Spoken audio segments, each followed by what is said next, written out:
कि किसी भी लड़की की किसी भी कारणवश अगर डेथ हो जाती है 7 साल के भीतर, एक नेचुरल रीजन हो कि लड़की बीमार है, सीरियस बीमारी है, ट्रीटमेंट चल रहा है, डेथ हो गई, वो एक अलग चीज़ है। कोई आपदा आ गई, डेथ हो गई, वो एक अलग चीज़ है। पर अगर लड़की किसी भी तरह से सुसाइड कर लेती है या उसकी मृत्यु हो जाती है तो ऐसे मामले में उस केस को डॉरी डेथ ही माना जाएगा। दोस्तों, अपने देश में अगर देखा जाए तो डॉरी या हम कहें दहेज, इस प्रथा का चलन अब से नहीं कई सौ सालों से है और इसी के चलते कई बार ऐसा देखा गया कि डॉरी डेथ को ये कारित करता है, दहेज हत्या का ये रूप ले लेता है और ऐसा होता है। मैं नहीं कहता कि सभी मामले रियल हैं, रियल इसलिए बन जाते हैं, हमारा कानून ऐसा बोलता है कि किसी भी लड़की की किसी भी कारणवश अगर डेथ हो जाती है 7 साल के भीतर, एक नेचुरल रीजन हो कि लड़की बीमार है, सीरियस बीमारी है, ट्रीटमेंट चल रहा है, डेथ हो गई, वो एक अलग चीज़ है। कोई आपदा आ गई, डेथ हो गई, वो एक अलग चीज़ है। पर अगर लड़की किसी भी तरह से सुसाइड कर लेती है या उसकी मृत्यु हो जाती है तो ऐसे मामले में उस केस को डॉरी डेथ ही माना जाएगा। डॉरी डेथ माना जाएगा और केस दर्ज कर लिया जाएगा उस हस्बैंड के अगेंस्ट जो उसका हस्बैंड था लड़की का, साथ में उसके घर परिवार वालों के अगेंस्ट, क्योंकि माना जाएगा कि वो उसे किसी न किसी तरह से प्रताड़ित करते थे। और ऐसे मामले में जो इम्प्रिजनमेंट का जो प्रावधान है, मतलब जो सजा का प्रावधान है, वो भी कठोर है। जल्दी से बेल नहीं मिलती और जो व्यक्ति होता है, जो हस्बैंड होता है, उसको सीधा उठाकर जेल में डाल दिया जाता है, सुनवाई बाद में चलती रहती है। तो मैं आज अपनी इस वीडियो के माध्यम से आपको बताऊंगा डॉरी डेथ के बारे में। 304B का जो आईपीसी सेक्शन है वो यहाँ पर लगता है और 304B सेक्शन क्या बोलता है, कितना सजा है और भी कई सारी ऐसी बातें कि प्रिजम्पशन ऐसा क्यों है कि उस हस्बैंड ने ही ये मर्डर किया होगा, ये सब ऐसा क्यों माना जाता है, इन सब के बारे में आज हम बात करेंगे अपनी इस वीडियो के माध्यम से। ज्यादा कुछ जानने के लिए दोस्तों बने रहिए हमारे इस वीडियो के साथ। नमस्कार दोस्तों, फिर एक बार स्वागत करता हूं आप सभी का अपने इस यूट्यूब चैनल पर जिसका नाम है बेल लॉज और मेरा नाम है वीरेंद्र वर्मा। कोई भी किसी भी तरह के सवाल आपके दिल में है, कुछ भी आप जानना चाहते हैं अपने केस के बारे में, दिए गए नंबर पर व्हाट्सएप करें या फिर कमेंट बॉक्स में अपने सवाल छोड़ें, हम आपको रिप्लाई जरूर करेंगे। हो सकता है उससे आपकी कोई मदद हो सके। अब अपनी इस वीडियो को आगे बढ़ाते हैं। दोस्तों, डॉरी डेथ का जो मामला होता है, ये 304B का मामला जो आईपीसी बोलता है, दहेज हत्या के मामले हर साल कई सारे मामले आंखों के सामने आते हैं, देखने को मिलते हैं। जैसे हम लोग क्रिमिनल प्रैक्टिस करते हैं तो अक्सर कोर्ट में देखा जाता है, या जो हमारे पास केसेस आते हैं हम उनमें भी देखते हैं कि किस तरह से उस हस्बैंड को उठाकर जेल में डाल दिया गया। बेशक से उसकी गलती थी या नहीं थी, बेशक से उसके पेरेंट्स की गलती थी या नहीं थी, मतलब सास ससुर की या ननद की गलती थी या नहीं थी, पर वहां लड़की के साथ जो भी कोई अत्याचार किए गए, उससे दहेज मांगा गया, उस क्रूएलिटी की वजह से ही उस लड़की ने सुसाइड कर ली। दोस्तों, सुसाइड करना कोई आसान चीज नहीं है, ऐसे कोई अपने आप को खत्म नहीं कर लेता। उसको एक मेंटली इतना परेशान किया जाता है कि अंत उसको वही दिखता है कि मेरे लिए मर जाना ही अच्छा है। बहुत तरह के ताने दिए जाते हैं।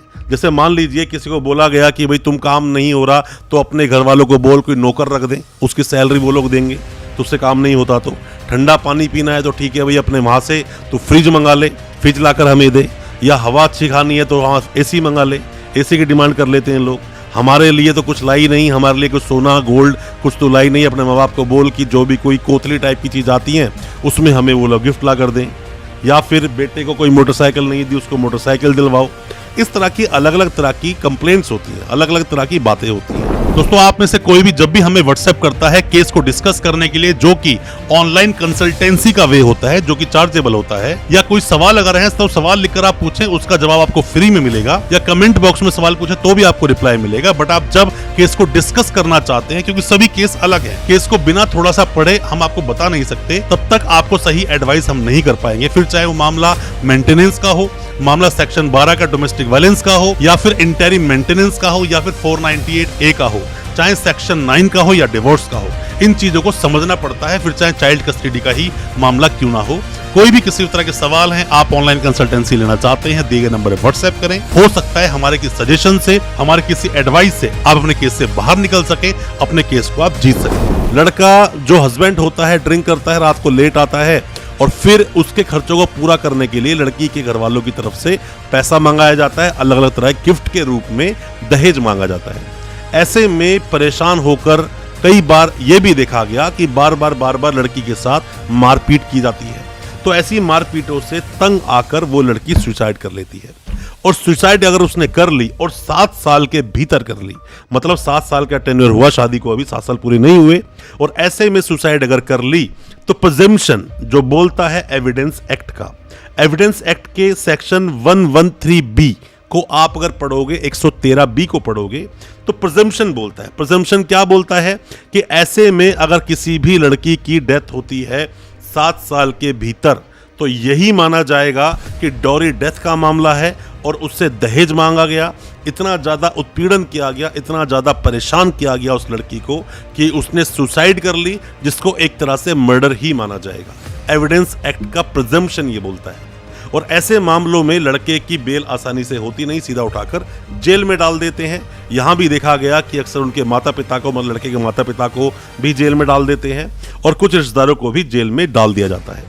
दोस्तों, आप में से कोई भी नए वकील साहब है, कोई भी लॉ स्टूडेंट है, अभी आप कानून को जान रहे हैं या फिर कानून के बारे में जानना चाहते हैं, या सेम जैसा केस कोई आपके साथ हुआ है, तो भी ये वीडियो आपके बहुत ज़्यादा काम का है। हम जैसे कि सिर्फ क्रिमिनल प्रैक्टिस करते हैं और क्रिमिनल इस तरह के केसेस सामने जब आते हैं तो हर तरह के केस को अलग तरह से लड़ा जाता है। केस को समझना पड़ता है, बिना समझे, बिना केस को पढ़े, बिना केस को जाने कोई आपको एडवाइस नहीं कर सकता। 304B IPC का सेक्शन 1 है, बट यहाँ पर जो डेथ होती है उसके कारण अनेक हो सकते हैं, तो बिना केस को पढ़े ऐसे किसी को एडवाइस देना, समझना, सिर्फ आप इस केस को, फैक्ट को समझो, बाकी अपने केस को आप कनेक्ट करें कि 304B से कैसे कनेक्ट होता है, तो आप बेहतर समझ पाएंगे।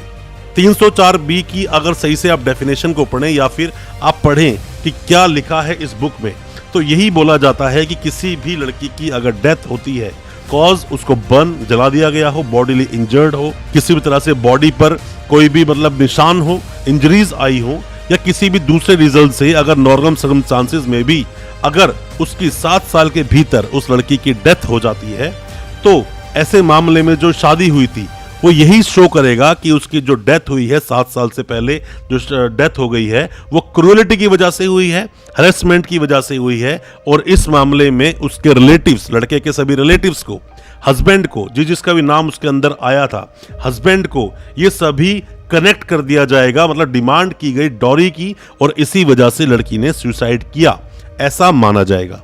लड़की से दोस्तों दहेज मांगना, किसी भी तरह से परेशान करना, किसी भी तरह से मेंटली उसे परेशान करना, हरेस करना, बार बार चीज़ों की डिमांड करना, ताने मारना। अब दोस्तों एक बात और इसके अंदर समझने वाली बात आती है कि कब हम माने कि ये डॉरी है। डॉरी किसे हम बोलते हैं? डॉरी बोलते हैं सेक्शन 2 को, जो कि डॉरी प्रोहिबिशन एक्ट 1961 में मेंशन है। वो सभी डॉरी की जो डेफिनेशन बताई गई है। क्या होता है दहेज? मतलब कि देखो, इसको दो तरह से आप समझो। एक होता है खुशी में गिफ्ट दिया जाना, एक होता है मजबूरी में देना। दोनों में डिफरेंस है। जैसे कि मान लो लड़की जा रही है अपने घर और उसकी माँ ने बोल दिया, सास ने बोल दिया कि भाई सुन, आते हुए मेरे लिए एक बढ़िया ही साड़ी लेती है ही हो, मतलब कोई भी कांजीवरी साड़ी लेती है ही हो। अब वो साड़ी अगर उसने बोला बहू ने कि हाँ भाई मेरी सास ने मुझसे गिफ्ट मांगी है, ठीक है मैं ला कर दूंगी, वो खुशी से दे रही है, तो वो डॉरी नहीं है, वो दहेज नहीं है। पर अगर उसने सोचा कि अगर मैं नहीं लेकर आई मुझे ताने मारे जाएंगे, गालियां दी जाएगी, घर से बाहर निकाल सकते हैं, मारपीट होगी, और मजबूरी में लाकर देती है, तो ये दहेज है।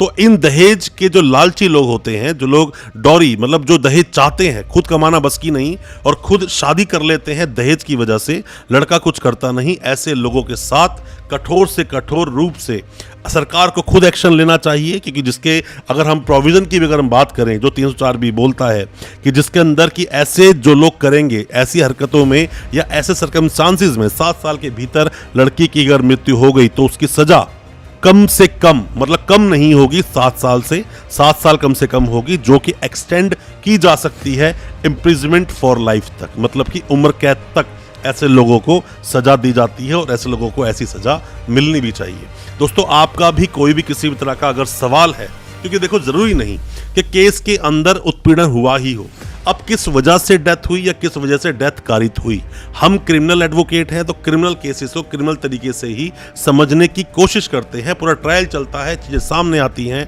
क्या सही था, क्या गलत था, क्या सच था, क्या झूठ था, वो सब उस प्रोसेस के थ्रू जाना होता है। प्रोसेस के बाद ही समझ में आता है क्या हुआ और क्या नहीं हुआ।